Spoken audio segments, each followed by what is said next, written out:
Assalamualaikum warahmatullahi wabarakatuh. Waalaikumsalam.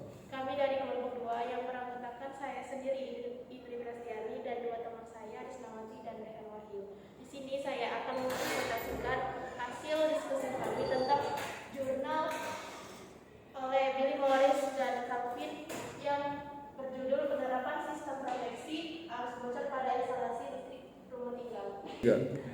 Materi yang akan kami bahas yaitu pertama pendahuluan, kedua manfaat penelitian, yang ketiga metode penelitian, yang keempat hasil dan pembahasan, dan yang kelima kesimpulan.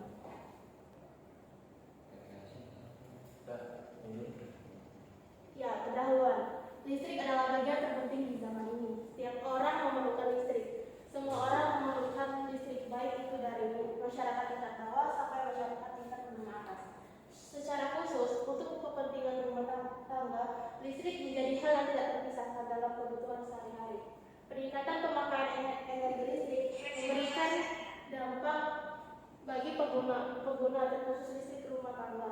Akibat yang tidak dapat dihindari akan sering terjadinya kebakaran sebagai efek dan kecerobohan atau kelalaian ataupun fungsi proteksi yang dimiliki baik peralatan maupun instalasi rumah. Oke, tidak dipungkiri kita telah melewati masa pandemi. Adanya pandemi mengakibatkan semakin lama dan variatif durasi listrik di dalam rumah, otomatis mengakibatkan penggunaan energi listrik meningkat. Hal ini dapat mengakibatkan semakin rentan terjadinya hubung singkat atau short circuit.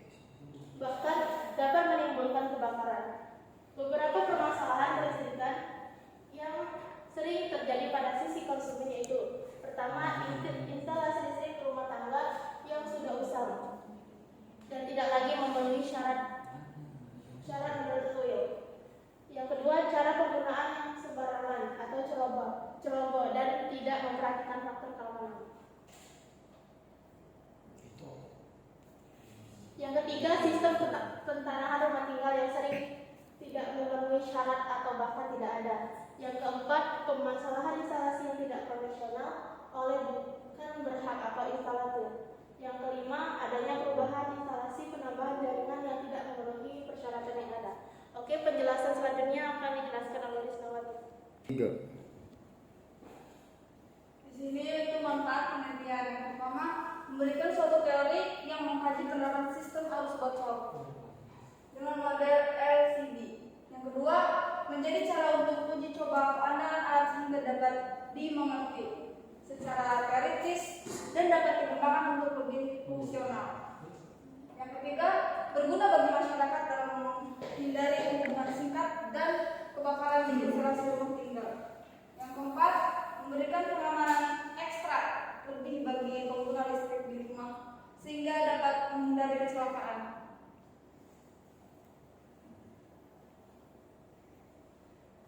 Metodologi penelitian, uji coba sensitivitas menggunakan beberapa partisipan yang digolongkan menurut data antropometris seperti delta dan tinggi badan.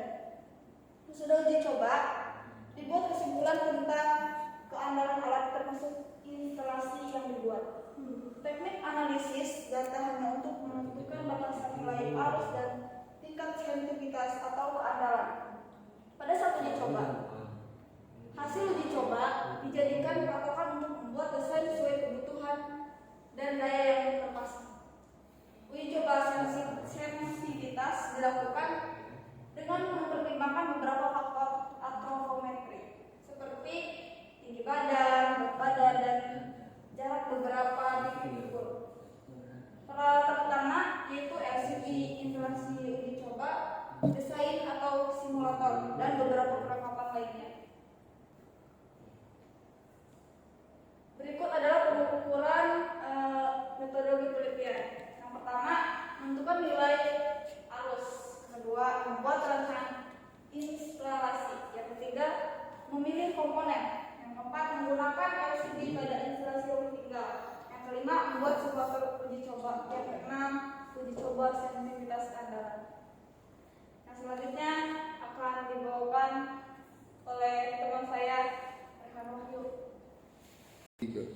Oke, di sini saya akan membahas hasil dan pembahasan. Untuk perencanaan sistem produksi harus ditentukan arus minimal yang menurut Will yaitu kurang lebih dari 30 mA. Menggunakan beberapa partisipan, melalui pengukuran dapat kita ketahui bahwa berapa rata-rata arus yang mengalir pada tubuh manusia. Pengujian dilakukan setelah simulator telah berfungsi dengan baik, yaitu batasan arus yang sesuai dan bekerja sesuai dengan fungsinya. Instalasi pengujian dibuat sederhana dan memperhatikan faktor keamanan dan mengikuti rangkaian satu fase. Langkah-langkahnya sebagai berikut. Yang pertama, mengukur tinggi badan dan berat. Yang kedua, mengukur tahanan dengan patokan pada titik. Yang ketiga, menganalisis dengan mempertimbangkan tahanan rata-rata pada partisipan. Dan yang keempat, menggunakan tahanan pengganti untuk uji coba yang ekuivalen. Nah, selanjutnya adalah alat yang digunakan yaitu ELCB 30 mA. Ini contoh alatnya. Untuk itu dibuat simulator untuk uji coba sebelum dipasang pada instalasi rumah tinggal. Cara kerja LCB adalah mendeteksi arus listrik yang tidak seimbang atau arus bocor. Tubuh manusia mampu menahan arus seperti di bawah ini. Ini tabel. Bisa dilihat bahwa dari 0 sampai 20 mA tubuh manusia mampu menahan arus bocor. Setelahnya tubuh manusia tidak akan bisa menerima arus bocor tersebut. Lanjut. Nah, ini adalah contoh sederhana dari diagram pengamatan instalasi rumah tinggal. Bisa dilihat. Yang ini adalah simbol dari LCD. Kalau ini fitting, ini saklar. Ini saklar, yang ini stop kontak, dan yang ini adalah untuk tes arus bocoran. Sekian. Oke, kesimpulan akan dibacakan oleh Indri Prasetya.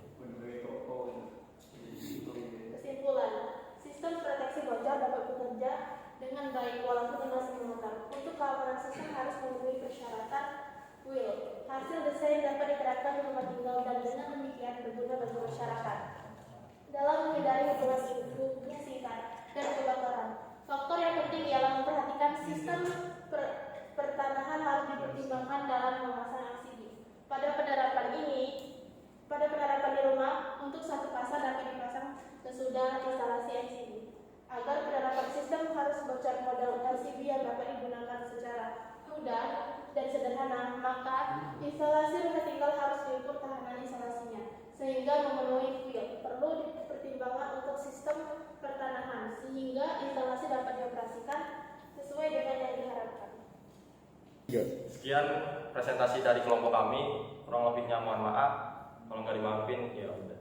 Terima kasih. Wassalamualaikum warahmatullahi wabarakatuh. Apa sih?